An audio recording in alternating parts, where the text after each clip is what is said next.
राणांकडे त्यांच्या जातीचे पुरावेच नाहीत, मात्र चुकीचा दिलेला न्यायालयाचा निकाल लोक न्यायालयामध्ये टिकला नाही. बच्चू कडू यांची राणांवर घणाघाती टीका.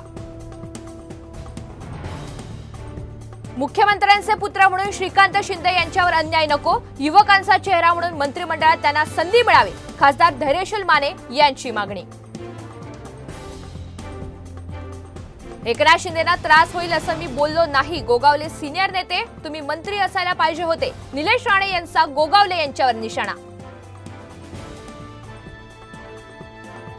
सत्काराला हार तुरे याच्या ऐवजी वह्या पुस्तकं घेऊन येण्याचा खासदार ओमराजे निंबाळकर यांचं आवाहन. आव्हानाला कार्यकर्त्यांचा प्रचंड प्रतिसाद. सांगलीत पावसामुळे पुलावरील भराव खचला, पलूस सांगली मार्गावरील वाहतूक तुर्तास बंद. देशात मे महिन्यात 1.5 अंश तापमान वाढ, भारतातील आतापर्यंतची सर्वात तीव्र उष्णतेची लाट.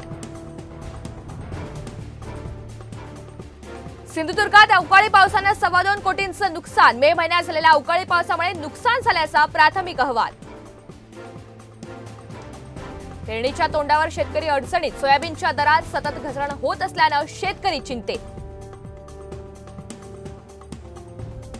जळगाव मधल्या भुसावळ शहरामध्ये पुन्हा उन्हाचे चटके, पावसानंतर एक दिवस दिलासा, तापमानाचा पारा पुन्हा 42 अंश सेल्सिअसवर. पुणे अपघात प्रकरणातील आरोपी पिता पुत्राविरोधात 5वा गुन्हा दाखल, तर महाबळेश्वर मधल्या अनधिकृत क्लबवरही प्रशासनानं चालवला बुलडोझर.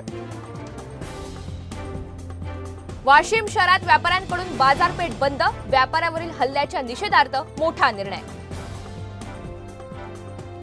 यूपीआयद्वारे एसटीची तिकीट विक्री वेगात, मे अखेरपर्यंत एसटीला ऑनलाईन तिकिटातून 35 कोटी रुपयांचं उत्पन्न.